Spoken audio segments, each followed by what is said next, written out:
ನಾನು ಹೇಳೋದನ್ನ ಸರಿಯಾಗಿ ಕೇಳಿಸ್ಕೊ. ಅಂಜನಾಲಿ ಆ ಪ್ಲಾಟ್ ಇದೆಯಲ್ಲ, ಅದ್ರ ಓನರ್ 10 ವರ್ಷದಿಂದ US ಅಲ್ಲೇ ಇದ್ದಾರೆ ಅಂಡ್ ಅವ್ರು ವಾಪಸ್ ಬರ್ತಿಲ್ಲ.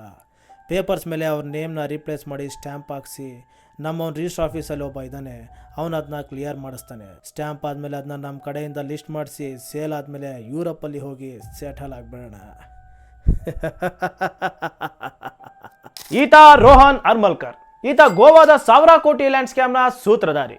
ಗೋವಾದ ಅಂಜುನಾ, ಹರ್ಪುರ, ಅಸಾಗಾಂವ್ಗಳಲ್ಲಿ ಓನರ್ಗಳಿಗೆ ಗೊತ್ತಿಲ್ಲದೇನೆ ಡಾಕ್ಯುಮೆಂಟ್ಸ್ನ ಫೋರ್ಜರಿ ಮಾಡಿ ಪ್ರೈಮ್ ಪ್ರಾಪರ್ಟೀಸ್ನ ಸೇಲ್ ಮಾಡಿದ್ದ. ಅಂಡ್ ಇನ್ವೆಸ್ಟಿಗೇಷನ್ ಟೈಮಲ್ಲಿ ಇಡಿ ಅವರಿಗೆ fake title deeds, benami deals and forged government ಸೀಲ್ಸ್ಗಳು ಸಿಗೋದಲ್ಲದೆ ಸುಮಾರು 600 ಕೋಟಿಗಿಂತ ಹೆಚ್ಚು ಬೆಲೆ ಬಾಳುವಂಥ ಡಾಕ್ಯುಮೆಂಟ್ಸ್ಗಳು ಕೂಡ ಸಿಕ್ಕಿದ್ವು. ಅಂಡ್ ಆ ಸ್ಕ್ಯಾಮ್ ದುಡ್ಡಿಂದಾನೆ ಇವರು ಹಲವಾರು ಇಂಡಿವಿಜುವಲ್ಸ್ ಹಾಗೆ ಬೇನಾಮಿ ಎಂಟಿಟೀಸ್ನ ಮೂಲಕ ರಿಯಲ್ ಎಸ್ಟೇಟ್, ಲಕ್ಸುರಿ ಕಾರ್ಸ್ ಹಾಗೆ ಹೈ ವ್ಯಾಲ್ಯೂ ಅಸೆಟ್ಗಳ ಮೇಲೆ ಇನ್ವೆಸ್ಟ್ ಮಾಡಲಾಗಿತ್ತು. ಆದರೆ ಈ ಹಗರಣದಲ್ಲಿ ಬೇಕಾಗಿದ್ದಂಥ ರೋಹನ್ ಇಡಿ ಇನ್ವೆಸ್ಟಿಗೇಷನ್ ಟೈಮಲ್ಲಿ ನಾಪತ್ತೆ ಆಗಿದ್ದ. ಮೊನ್ನೆ ಜೂನ್ 3, 2025ರಲ್ಲಿ ಅವನನ್ನ ಅರೆಸ್ಟ್ ಮಾಡಲಾಯಿತು. ಸೊ ಇನ್ನು ಮುಂದೆ ನೀವು ಪ್ರಾಪರ್ಟಿನ ಪರ್ಚೇಸ್ ಮಾಡೋಕ್ಕಿಂತ ಮುಂಚೆ ನಿಮ್ಮ ಸ್ಟೇಟ್ನ ಅಫಿಷಿಯಲ್ ಲ್ಯಾಂಡ್ ರೆಕಾರ್ಡ್ಸ್ ಪೋರ್ಟಲ್ನಲ್ಲಿ ವೆರಿಫೈ ಮಾಡೋದನ್ನ ಮರಿಬೇಡಿ.